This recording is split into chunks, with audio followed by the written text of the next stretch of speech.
Madhya Pradesh current affair 2020 जनवरी से मार्च तक का ये है। इसमें कुछ पॉइंट अप्रैल के भी हैं जो महत्वपूर्ण पॉइंट हैं। इस तरीके से आप इसको जनवरी से अप्रैल तक का मान के चलो। इसका एक लेक्चर मैं जो है पहले पढ़ा चुका हूं और ये दूसरा लेक्चर है इसका, ठीक है, मध्य प्रदेश करंट अफेयर का। सो अपन इसको स्टार्ट करते हैं। आईआरसीटीसी द्वारा संचालित भारत की तीसरी निजी ट्रेन किन दो शहरों के मध्य चलेगी? ठीक है, यानी कि अभी आप लोगों को पता ही होगा, भारत सरकार ने 109 रूट पर 151 जोड़ी प्राइवेट ट्रेन चलाने की घोषणा की है। यानी कि कितने रूट पर प्राइवेट ट्रेन चलाने की घोषणा की है? 109 रूट पर प्राइवेट ट्रेन चलाने की घोषणा की है। ठीक है, 151 ट्रेन चलनी है टोटल प्राइवेट ट्रेन। 30 साल का प्रोजेक्ट है ये। तो उस श्रृंखला में 3 प्राइवेट ट्रेन चालू हो चुकी हैं, जिनमें से अभी हाल ही में तीसरी प्राइवेट ट्रेन जो है उद्घाटित की गई है, जो उत्तर प्रदेश के वाराणसी को मध्य प्रदेश के इंदौर शहर से जोड़ेगी। यानी कि जो तीसरी ट्रेन जो चलेगी वो वाराणसी से इंदौर के मध्य चलेगी। आईआरसीटीसी की तीसरी ट्रेन है ये। अच्छा, इस प्राइवेट ट्रेन का नाम क्या रखा गया है? तो तेजस नाम रखा गया है। तेजस ट्रेन है। तेजस श्रृंखला की ये तीसरी ट्रेन है। 2 ट्रेन जो है पहले चल चुकी हैं, चालू हो चुकी हैं, है ना। उनके संबंध में भी आपने सुना होगा। तेजस की जो पहली ट्रेन थी वो 2019 में चालू हुई थी और तेजस की दूसरी ट्रेन 2020 में जनवरी माह में चालू हुई है और ये तीसरी ट्रेन है जो कि मार्च माह में चालू हुई है। तेजस की आईआरसीटीसी की प्राइवेट ट्रेन है। ठीक है, तो ये काफी इंपोर्टेंट तथ्य है। तेजस ट्रेन से संबंधित उत्तर प्रदेश के बनारस से इंदौर के मध्य ये ट्रेन चलेगी। इसका उद्घाटन जो है आपका 16 फरवरी को प्रधानमंत्री नरेंद्र मोदी जी के द्वारा किया गया। इस ट्रेन का उद्घाटन, ये तीसरी जो निजी ट्रेन है इसका। और यह ट्रेन 3 ज्योतिर्लिंग काशी विश्वनाथ, महाकालेश्वर और ओंकारेश्वर को लिंक करेगी। यानी काशी विश्वनाथ वाराणसी में है आपका, महाकालेश्वर उज्जैन, ओंकारेश्वर, इस तरीके से 3 ज्योतिर्लिंग को ये जो है लिंक करेगी ट्रेन। वाराणसी से इंदौर शहर के मध्य यह ट्रेन चलेगी। तो काफी इंपोर्टेंट है। भारत की पहली निजी ट्रेन जो है वो लखनऊ से दिल्ली के मध्य चली थी। ये एक और इम्पोर्टेंट तथ्य है। भारत की पहली निजी ट्रेन 2019 में, जैसे मैंने बताया, अक्टूबर 2019 में, नवंबर में आपका लखनऊ से दिल्ली के मध्य ये ट्रेन चली थी। दूसरी जो ट्रेन चली थी वो आपकी मुंबई से अहमदाबाद के मध्य चली थी। जैसे मैंने बताया, जनवरी माह में अहमदाबाद से मुंबई या मुंबई से अहमदाबाद ये ट्रेन चली थी। अब ये तीसरी ट्रेन चालू हुई है वाराणसी से इंदौर के मध्य। तो ये आपको ध्यान में रखना है। ट्रेन का नाम याद रखना है, तेजस ट्रेन है। कौन सी कंपनी इसको चला रही है? तो आईआरसीटीसी द्वारा ये ट्रेन संचालित है। ठीक है, और ये प्राइवेट ट्रेन है, भारत की तीसरी प्राइवेट ट्रेन। ठीक है, सो ये आपको ध्यान में रखना है। तीसरी प्राइवेट ट्रेन तेजस के नाम से जो है वाराणसी से इंदौर शहर के मध्य चलेगी। आप इसका एक स्क्रीनशॉट ले लो जल्दी से, है ना। फिर मैं अगला पॉइंट बताता हूं इसमें। नेक्स्ट पॉइंट,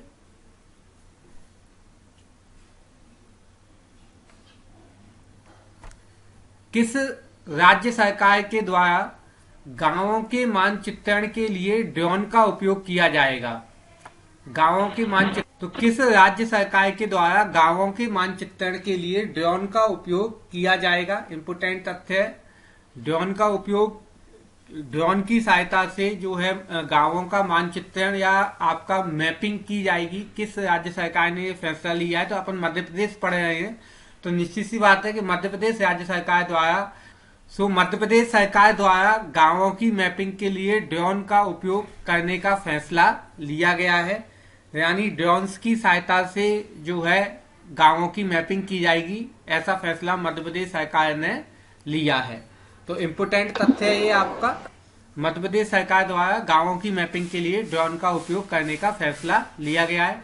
एक इसका जल्दी से स्क्रीनशॉट ले लो, फिर मैं नेक्स्ट स्लाइड को बताता हूं। इसमें फरवरी 2020 में राष्ट्रीय जल सम्मेलन का आयोजन किस शहर में किया गया था? फरवरी 2020 में राष्ट्रीय जल सम्मेलन का आयोजन किस शहर में किया गया था? इसको याद में रखना आपका, राष्ट्रीय जल सम्मेलन, ठीक है, नेशनल लेवल का ये था आपका सम्मेलन, सेमिनार, जल सम्मेलन। और इसका आयोजन किस शहर में किया गया था? तो राष्ट्रीय जल सम्मेलन का आयोजन मध्य प्रदेश के भोपाल शहर में किया गया था। कब? फरवरी 2020 में राष्ट्रीय जल सम्मेलन का आयोजन मध्य प्रदेश के भोपाल शहर में किया गया। इस आयोजन का उद्घाटन तत्कालीन मुख्यमंत्री कमलनाथ के द्वारा किया गया था। यानी उस समय के जो मुख्यमंत्री थे कमलनाथ, उन्होंने इस सम्मेलन का उद्घाटन किया था, राष्ट्रीय जल सम्मेलन का उद्घाटन। और इस आयोजन में द वाटरमैन ऑफ इंडिया के नाम से मशहूर राजेंद्र सिंह को भी शामिल हुए थे। तो ये जो राजेंद्र सिंह हैं आपके, ये वाटरमैन ऑफ इंडिया के नाम से जाने जाते हैं, ठीक है। तो ये भी इस सम्मेलन में शामिल हुए थे, Waterman of India Rajendra Singh, ठीक है। आप इसका एक जल्दी से स्क्रीनशॉट लो, है ना। तो कहां पे आयोजित हुआ था ये आपका? भोपाल शहर में आयोजित हुआ था, ठीक है। और ये राजेंद्र सिंह जो है वाटरमैन ऑफ इंडिया के नाम से जाने जाते हैं। इन्होंने पानी के संरक्षण के लिए काफी काम किया है, ठीक है। इसीलिए जो है ये आपका जो है वाटरमैन ऑफ इंडिया के नाम से जाने जाते हैं। ये राजस्थान के अलवर जिले से संबंधित है। यानी कि कहां से संबंधित है? राजस्थान के अलवर जिले का नाम है अलवर, वहां से ये हैं आपके, वहां के रहने वाले हैं, राजस्थान के अलवर जिले के रहने वाले हैं। और इनको वाटरमैन ऑफ इंडिया के नाम से जाना जाता है। पानी के संरक्षण के लिए इन्होंने काफी प्रयास किए हैं, ठीक है। इस वजह से इनको वाटरमैन ऑफ इंडिया के नाम से भी जाना जाता है। ये एक इम्पोर्टेंट तथ्य है, ठीक है। सो आप इसका एक जल्दी से स्क्रीनशॉट ले लो, है ना। फिर अपन आगे देखते हैं। एकीकृत वाहन पंजीयन कार्ड लागू करने वाला भारत का पहला राज्य कौन सा है? तो व्हीकल रजिस्ट्रेशन कार्ड जो है, एकीकृत व्हीकल रजिस्ट्रेशन कार्ड या एक डिजिटल कार्ड लागू करने वाला भारत का पहला राज्य कौन सा बना है? तो मध्य प्रदेश भारत का पहला राज्य है जहां पर यूनिफाइड व्हीकल रजिस्ट्रेशन को लॉन्च किया गया है, ठीक है। Madhya Pradesh unified driving licence को लागू करने वाला यूपी के बाद दूसरा राज्य बना है। यानी कि व्हीकल रजिस्ट्रेशन कार्ड लॉन्च करने वाला भारत का पहला राज्य है और यूनिफाइड ड्राइविंग लाइसेंस लागू करने वाला ये भारत का दूसरा राज्य है। पहले नंबर पे किसका नाम आता है? यूपी का, यानी उत्तर प्रदेश का नाम आता है प्रथम उस पर ड्राइविंग लाइसेंस के संबंध में, यूनिफाइड ड्राइविंग लाइसेंस के संबंध में। और यूनिफाइड व्हीकल रजिस्ट्रेशन में इसका पहला स्थान आता है, प्रथम नाम इसका आता है भारत का।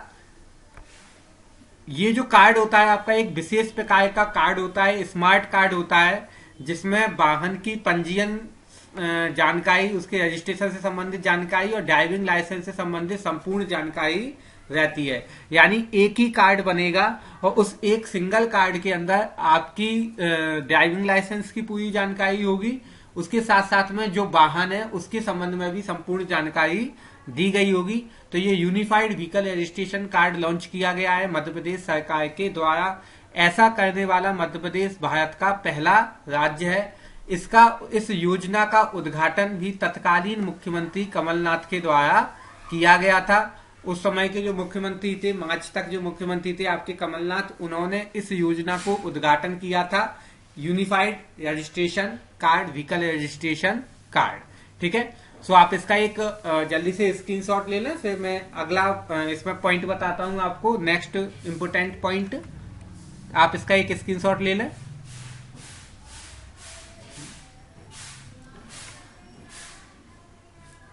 कोई चीज समझ में ना आए तो वो पूछ भी लेना आप।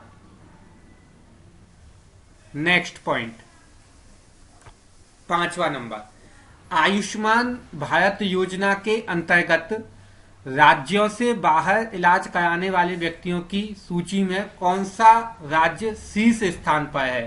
तो यहां पर जो क्वेश्चन है वो आयुष्मान भारत योजना से संबंधित है। ये केंद्र सरकार की योजनाएं, आयुष्मान भारत योजना आप लोगों ने जरूर इसके संबंध में सुना होगा। एक ये बीमा योजना है जिसमें प्रत्येक व्यक्ति का बीमा किया जाता है इस योजना के तहत, जो कि अगर किसी भी तरह की बीमारी की स्थिति में 5 लाख रुपए तक का बीमा इसमें मिलता है। तो इस योजना के तहत जो है राज्य से बाहर इलाज करवाने में किस राज्य के व्यक्तियों ने सबसे पहला स्थान प्राप्त किया है, तो मध्य प्रदेश जो है आपका इसमें प्रथम स्थान पर है। राष्ट्रीय स्वास्थ्य प्राधिकरण के द्वारा जारी रिपोर्ट में मध्य प्रदेश आयुष्मान भारत योजना के अंतर्गत राज्य से बाहर इलाज कराने वाले व्यक्तियों की सूची में प्रथम स्थान पर रहा है। यानी इसका तात्पर्य ये है, इसका मतलब ये है कि राज्य के बाहर किसी दूसरे राज्य में जाकर के इलाज करवाना इस योजना के तहत ऐसा करने वाला सबसे ज्यादा व्यक्तियों वाला राज्य कौन सा है, तो वो मध्य प्रदेश है। यानी मध्य प्रदेश के ज्यादातर जो व्यक्ति हैं वो दूसरे राज्यों में जाकर के इलाज कराते हैं इस योजना के तहत। ठीक है, सो ये आपका मध्य प्रदेश जो है दूसरा सेकंड नंबर पर आने वाला प्रमुख राज्य है आयुष्मान भारत योजना के तहत बाहर के राज्यों में इलाज करवाने में। इस योजना के अंतर्गत मध्य प्रदेश के जो है 11,765 व्यक्तियों ने जो है दूसरे राज्यों में इलाज कराने के लिए गए हैं। ठीक है, आयुष्मान भारत योजना की शुरुआत वर्ष 2018 में हुई थी और इस योजना के तहत लाभार्थी को 5 लाख रुपए तक का बीमा कवर मिलता है। ये मैंने अभी आपको वैसे ही बताया था कि जो आयुष्मान भारत योजना है वो मध्य प्रदेश सरकार की योजना नहीं है, केंद्र सरकार की योजना है। और इस योजना के तहत जो भी इसके क्राइटेरिया में जो भी व्यक्ति आते हैं उनको 5 लाख रुपए तक का बीमा कवर मिलता है। यानी कि 5 लाख रुपए तक का इलाज जो है उनका सरकारी खर्चे पर होता है। ठीक है, तो एक इम्पोर्टेंट तथ्य है इससे संबंधित। उत्तर प्रदेश इस सूची में द्वितीय स्थान पर है और बिहार तृतीय स्थान पर है। किस सूची में? ये बाहर के राज्यों में जाकर के इलाज कराने की सूची में प्रथम नंबर पर मध्य प्रदेश, दूसरे पर उत्तर प्रदेश और बिहार जो है इसमें तृतीय स्थान पर आता है। तो आप इसका एक स्क्रीनशॉट लें। आयुष्मान भारत योजना से संबंधित एक तथ्य था ये, है ना। और यदि कोई इसमें कोई कंफ्यूजन या क्वेश्चन हो तो वो भी आप पूछ सकते हैं। ठीक है, फिर मैं नेक्स्ट पॉइंट को बतलाऊंगा। इसमें 6वें नंबर का फरवरी 2020 में जारी भूमि रिकॉर्ड एवं सेवा सूचकांक में किस राज्य को प्रथम स्थान मिला है। तो ये शायद पॉइंट मैंने आपको लास्ट जब मैंने करंट अफेयर की क्लास ली थी उसमें भी डिस्कस किया था कि जो भूमि रिकॉर्ड है उसको डिजिटलाइज करने में मध्य प्रदेश को पहला स्थान प्राप्त हुआ है। ये मैंने आपको बताया था। ठीक है, so national council of applied economic research, ये काउंसिल है, संस्था है जिसने इस पर रिसर्च किया है, के द्वारा जारी रिपोर्ट में मध्य प्रदेश को land record and service tax में प्रथम स्थान प्राप्त हुआ है। उड़ीसा इसमें द्वितीय स्थान पर रहा है तथा महाराष्ट्र जो है वो तृतीय स्थान पर रहा है। यह सूचकांक निम्न 2 टूल्स पर आधारित है। यानी कि ये जो इसको एक पहला नंबर मिला है वो किन सर्विसेज के आधार पर मिला है, तो किस सीमा तक राज्यों के रिकॉर्ड को डिजिटल किया गया है इस पर आधारित है। पहला टूल तो ये है आपका कि जो भूमि संबंधी रिकॉर्ड है उनको किस लेवल तक जो है राज्य सरकार के द्वारा डिजिटलाइज किया गया है, ये है आपका। और दूसरा, भूमि संबंधी रिकॉर्ड का मैप, प्रकार व जमीन के मालिक की सटीक जानकारी रखी गई है। इन 2 टूल्स के आधार पर मध्य प्रदेश को प्रथम स्थान प्राप्त हुआ है भूमि रिकॉर्ड एवं सेवा सूचकांक की सूची में पहला नंबर मध्य प्रदेश का आया है।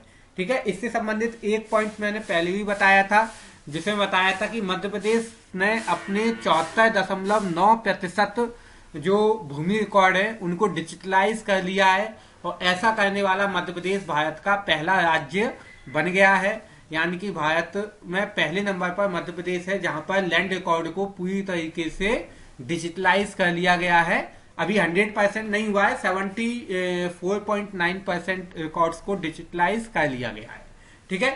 सो ये फैक्ट है आपका, आप इसको नोट कर लें, स्क्रीनशॉट ले लें। फिर मैं नेक्स्ट अगला फैक्ट बताऊंगा आपको इससे संबंधित। 7वें नंबर का फैक्ट है, हाल ही में किस राज्य में मिर्च महोत्सव का आयोजन किया गया। ये बहुत इंपॉर्टेंट है आपका, मिर्च महोत्सव का आयोजन किस राज्य में किया गया।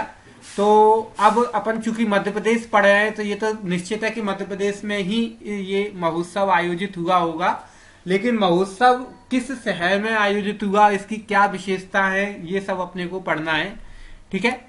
सो हाल ही में मध्य प्रदेश सरकार द्वारा खरगोन जिले में, कौन से जिले में, खरगोन जिले में मिर्च महोत्सव या इसको निमाड़ मिर्च महोत्सव 2020, ये इसका नाम था पूरा, का आयोजन किया गया।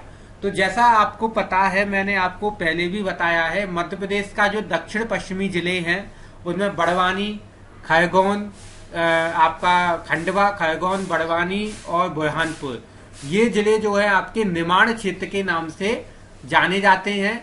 और आपको एक और विशेष तथ्य बताता हूं कि मध्य प्रदेश में सर्वाधिक लाल मिर्च का उत्पादन बड़वानी जिले से होता है। यानी कि सबसे ज्यादा लाल मिर्च का जो उत्पादन होता है वो किस जिले से होता है, बड़वानी जिले से होता है। ये पूरा क्षेत्र लाल मिर्च के उत्पादन के लिए जाना जाता है। तो यहाँ की मिर्च को बढ़ावा देने के लिए ही यह महोत्सव आयोजित किया गया। जैसा यहाँ पे लिखा भी है कि इस महोत्सव का उद्देश्य मिर्च उत्पादन और मिर्च से बने हुए उत्पादों के को बढ़ावा देने के लिए, उनकी पब्लिसिटी करने के लिए जो है, चलो तो फिर मैं बता देता हूँ। इसको मैंने ये बताया था कि मध्य प्रदेश सरकार द्वारा जो है अभी हाल ही में मिर्ची महोत्सव का आयोजन किया गया, ये मैंने बताया था। कहाँ पे किया गया है, मध्य प्रदेश के खरगोन जिले में, मध्य प्रदेश के खरगोन जिले में मिर्ची महोत्सव का आयोजन हुआ है अभी हाल ही में, ठीक है। और ये जो मिर्ची महोत्सव है इसका उद्देश्य निमाड़ क्षेत्र की मिर्ची को संपूर्ण देश में पहचान दिलवाना है, ये इसका उद्देश्य है। और मैंने बताया था कि ये जो मिर्ची महोत्सव है आपका, ये मध्य प्रदेश के खरगोन जिले में हुआ है, निमाड़ क्षेत्र के अंतर्गत, ठीक है। और मैंने एक और पॉइंट बताया था इसमें कि जो मध्य प्रदेश का बड़वानी जिला है वो सर्वाधिक मिर्ची उत्पादन के लिए जाना जाता है। यानी मध्य प्रदेश में सर्वाधिक लाल मिर्च का उत्पादन बड़वानी जिले से होता है, सबसे ज्यादा लाल मिर्च का उत्पादन बड़वानी जिले से होता है। तो ये तथ्य आपको ध्यान में रखना है ना। सो ये मिर्ची महोत्सव वाला पॉइंट मैंने बता दिया था। यदि इसमें किसी को कंफ्यूजन हो तो आप पूछ लेना, एक स्क्रीनशॉट ले लो इसका जल्दी से, फिर मैं अगला पॉइंट बता देता हूं इसमें। नेक्स्ट अगला पॉइंट है, किस राज्य ने राम वन गमन पथ के निर्माण की परियोजना के लिए ट्रस्ट का गठन किया है। यानी कि राम वन गमन पथ से क्या तात्पर्य है, इससे तात्पर्य है आपका कि भगवान राम मध्य प्रदेश के जिन जिन जगहों से गुजरे थे, वन गमन के समय पर जिन जिन क्षेत्रों से गुजरे थे, वहां पर आपका जो है एक परिक्रमा स्थल तैयार करना, ये इस परियोजना का उद्देश्य है। और इसके लिए एक ट्रस्ट का गठन किया गया है। तो वो किस राज्य सरकार ने किया है, ये क्वेश्चन है आपका। सो हाल ही में मध्य प्रदेश सरकार के द्वारा राम वन गमन पथ के निर्माण के लिए ट्रस्ट का गठन किया गया है। किसके द्वारा किया गया है, मध्य प्रदेश सरकार के द्वारा किया गया है। इस ट्रस्ट का अध्यक्ष मुख्यमंत्री को बनाया गया है। यानी कि ट्रस्ट का अध्यक्ष कौन होगा, मुख्यमंत्री होंगे, ये आपको तथ्य ध्यान में रखना है। ट्रस्ट का अध्यक्ष मुख्यमंत्री को बनाया गया है। और इस ट्रस्ट के द्वारा चित्रकूट से अमरकंटक तक का परिक्रमा मार्ग तैयार करने की योजना तैयार की गई है। यानी कहां से, चित्रकूट से अमरकंटक तक, ठीक है। क्योंकि भगवान राम जो है चित्रकूट से प्रवेश किए थे मध्य प्रदेश की सीमा में, अमरकंटक तक गए थे। तो इतने बड़े क्षेत्र में एक परिक्रमा मार्ग बनाने की योजना चल रही है, ऐसा योजना तैयार की गई है।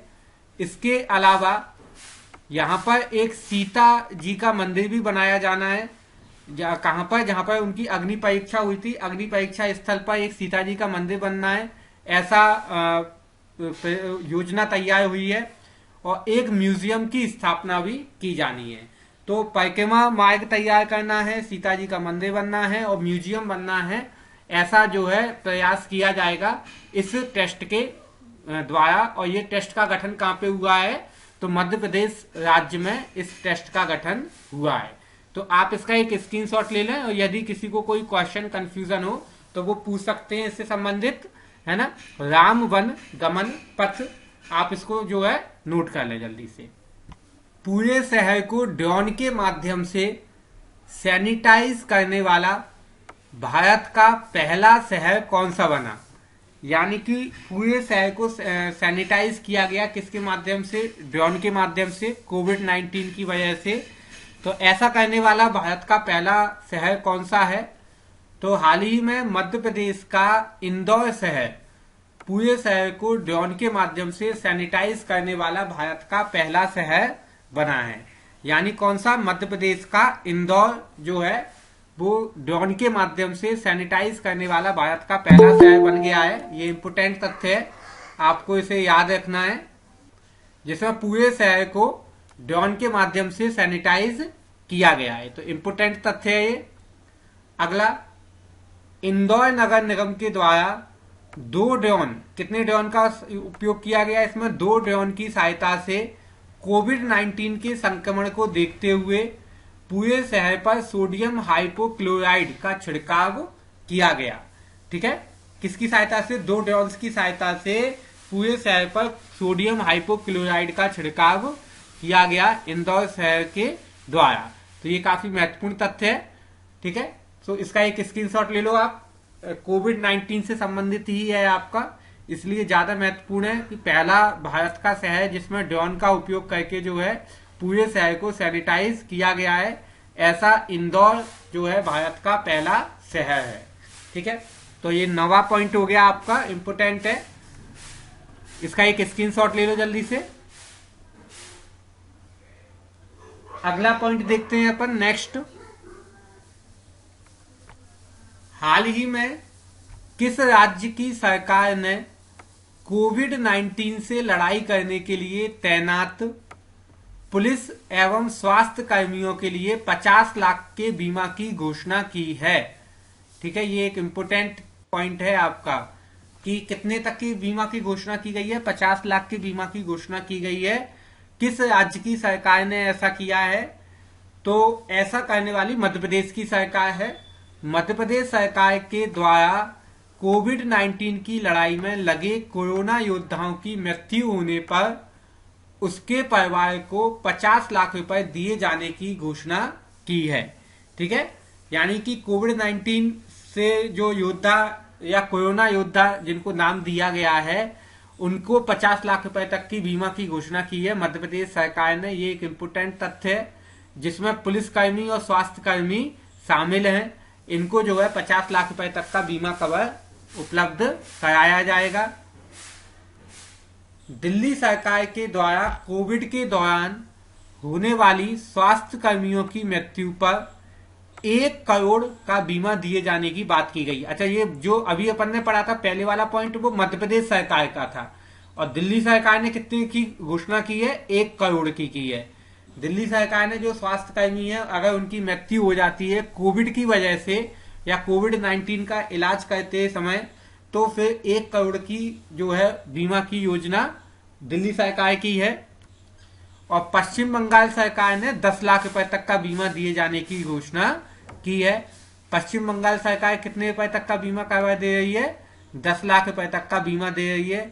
ठीक है, तो मध्य प्रदेश की सरकार 50 लाख रुपए, दिल्ली सरकार 1 करोड़ रुपए और पश्चिम बंगाल की सरकार जो है 10 लाख रुपए तक का बीमा देगी। अच्छा, इसमें केंद्र सरकार का लिखा नहीं है, केंद्र सरकार भी आपका 50 लाख रुपए तक का बीमा देगी, ऐसा केंद्र सरकार की घोषणा है। यदि कोई भी डॉक्टर और जो है आपका पुलिसकर्मी मरता है आपका कोविड-19 की वजह से, तो ठीक है, तो ये आप पॉइंट नोट कर लें, काफी इंपोर्टेंट है, इसमें सारे पॉइंट बताए गए हैं। ठीक है, सो किस राज्य सरकार ने कोविड-19 के इलाज करने वाले स्वास्थ्य कर्मियों को 10,000 रुपए प्रति माह देने की घोषणा की है। तो 50 लाख रुपए तक का तो बीमा है और 10,000 रुपए प्रति माह देने की घोषणा किस राज्य सरकार ने की है। इंपोर्टेंट तथ्य है ये आपका, है ना।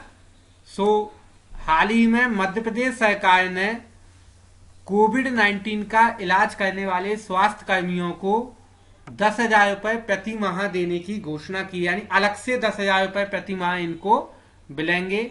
ऐसी घोषणा जो है मध्य प्रदेश सरकार ने की है। यानी कि अगर कोई मर जाता है कोविड-19 में इलाज करते समय, या कोई पुलिसकर्मी मर जाता है, तो उसको 50 लाख रुपए का बीमा कवर है, और ये एक अलग से आपका 10,000 रुपए प्रति माह की घोषणा की गई है। तो इम्पोर्टेंट तथ्य है आपका। इसके अतिरिक्त मध्य प्रदेश सरकार द्वारा मुख्यमंत्री कोविड-19 योद्धा कल्याण योजना, ये योजना का नाम लिख लेना आपका, मुख्यमंत्री कोविड-19 योद्धा कल्याण योजना की भी घोषणा की गई है। इस योजना के अंतर्गत आंगनवाड़ी कार्यकर्ताओं को 50 लाख रुपए तक का बीमा राज्य सरकार के द्वारा दिया जाएगा। यहाँ पर बात की गई है आंगनवाड़ी कार्यकर्ताओं की, यहाँ पे डॉक्टर या पुलिसकर्मियों की बात नहीं है, क्योंकि आंगनवाड़ी कार्यकर्ता को भी इसमें शामिल किया गया है। तो उनको भी 50 लाख रुपए तक का बीमा कवर देने की योजना की गई है। तो ये और योजना कौन सी है आपकी? मुख्यमंत्री कोविड-19 योद्धा कल्याण योजना। इस योजना को आप नाम याद कर लेना, इसका नाम नोट कर लेना, इम्पोर्टेंट है। इस योजना से मध्य प्रदेश की 1 लाख आंगनवाड़ी कार्यकर्ताओं को बीमा का फायदा मिलेगा। कितने आंगनवाड़ी कार्यकर्ताओं को इससे लाभ मिलेगा? 1 लाख आंगनवाड़ी कार्यकर्ताओं को इस योजना से फायदा मिलेगा। तो इम्पोर्टेंट तथ्य है ये आपका, है ना, आप इसको नोट कर लें। मुख्यमंत्री कोविड-19 योद्धा कल्याण योजना, जिसमें आंगनवाड़ी कार्यकर्ताओं को 50 लाख रुपए तक का बीमा कवर करने की घोषणा की गई है। ठीक है। 12 नंबर का पॉइंट, किस राज्य सरकार ने जीवन शक्ति योजना की घोषणा की है? ये भी एक और योजना आ गई आपकी, जीवन शक्ति योजना। ठीक है, इंपोर्टेंट है ये भी। हाल ही में मध्य प्रदेश सरकार ने जीवन शक्ति योजना की घोषणा की है। ठीक है, ये आप योजनाओं को विशेष रूप से ध्यान रखा करो। तो जीवन शक्ति योजना को किसने लॉन्च किया है? मध्य प्रदेश सरकार ने लॉन्च किया है। क्या होगा इसके तहत? इस योजना के तहत शहरी क्षेत्र में रहने वाली महिलाओं को घर पर ही उनके द्वारा बनाए गए प्रत्येक मास्क के लिए 11 रुपए देने की घोषणा की गई है। यानी कि जो घरेलू महिलाएं हैं वो घर पर अपने मास्क बनाएं और उनको जो है राज्य सरकार खरीदेगी, और प्रत्येक मास्क पर 11 रुपए देने की घोषणा की गई है।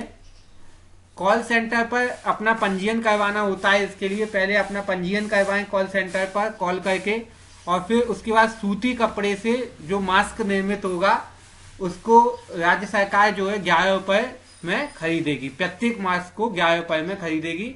तो ये जो योजना है इसको नाम दिया गया है जीवन शक्ति योजना।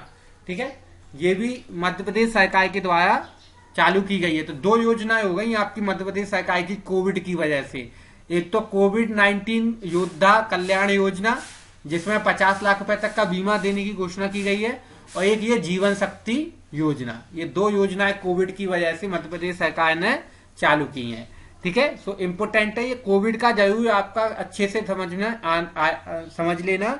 इसके लिए मैं एक अलग से होगा तो मैं एक वीडियो बनाऊंगा, चाहे तो यूट्यूब पे डाल दूंगा, उसमें कोविड की संबंध में सारी जानकारी दूंगा, क्योंकि इससे संबंधित फैक्ट का आना काफी ज्यादा उसके चांसेस है, काफी सारे फैक्ट आ सकते हैं इससे संबंधित।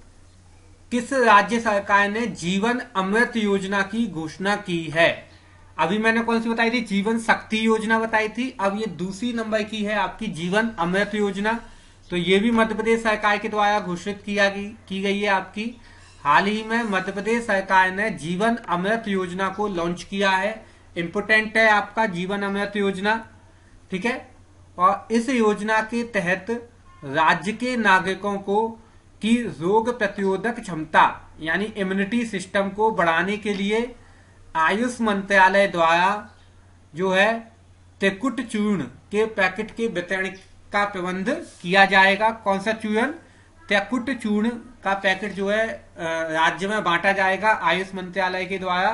ठीक है, और इस योजना को नाम दिया गया है जीवन अमृत योजना। काफी इंपोर्टेंट है। तो चूर्ण का नाम याद में रखना आपका त्रिकुट चूर्ण है आपका। और योजना का नाम विशेष रूप से ध्यान रखना जीवन अमृत योजना। तो कितनी योजनाएं हो गई कोविड 19 की वजह से? 3 योजनाएं हो गई। एक मैंने मुख्यमंत्री कोरोना योद्धा कल्याण योजना, एक जीवन अमृत योजना, एक जीवन शक्ति योजना। ठीक है, तो ये आपको ध्यान में रखनी है तीनों योजनाएं। इसको एक स्क्रीनशॉट ले लो आप जल्दी से। हाल ही में मध्य प्रदेश के किस अभयारण्य को इको सेंसिटिव जोन घोषित किया गया है? ठीक है, इको सेंसिटिव जोन का मतलब ये होता है कि जिस अभयारण्य को इको सेंसिटिव जोन घोषित कर दिया जाता है फिर उसमें किसी भी प्रकार की मानव क्रियाओं को बंद कर दिया जाता है। यहाँ ना वहां पे कोई निर्माण हो सकता है, ना खनन हो सकता है, ना कटाई हो सकती है, कुछ नहीं हो सकता वहां पे। आपका पूरी तरीके से प्रतिबंधित हो जाता है, तो उसको इको सेंसिटिव जोन बोलते हैं। तो ऐसा कौन सा विभाग है या ऐसा कौन सा अभयारण्य है जिसको घोषित किया गया है? तो हाल ही में वन पर्यावरण एवं जलवायु परिवर्तन मंत्रालय का नाम क्या है आपका? वन पर्यावरण एवं जलवायु परिवर्तन मंत्रालय द्वारा मध्य प्रदेश के राष्ट्रीय चंबल अभयारण्य को इको सेंसिटिव जोन घोषित किया गया है। कौन से अभयारण्य को? चंबल अभयारण्य या राष्ट्रीय चंबल अभयारण्य को इको सेंसिटिव जोन घोषित किया गया है। नेशनल है ये आपका, राष्ट्रीय है, राष्ट्रीय अभयारण्य है। ठीक है, इको सेंसिटिव जोन घोषित किया गया है। इस अभयारण्य में जो है 3 राज्य शामिल हैं। अगर देखा जाए बृहद स्तर पर 3 राज्य शामिल हैं, राजस्थान, मध्य प्रदेश और उत्तर प्रदेश। 3 राज्यों में ये अभयारण्य फैला हुआ है, चंबल अभयारण्य। और इसमें मध्य प्रदेश के कौन कौन से जिले आते हैं? तो श्योपुर, मुरैना और भिंड, ये 3 जिलों में मध्य प्रदेश में फैला हुआ है। ठीक है, चंबल अभयारण्य जो है 3 जिलों में फैला हुआ है। इको सेंसिटिव जोन घोषित होने के बाद इस क्षेत्र में मानवीय क्रियाकलापों पर प्रतिबंध लग चुका है, यानी कि किसी भी प्रकार के मानवीय क्रियाकलापों को प्रतिबंधित कर दिया गया है इस क्षेत्र में।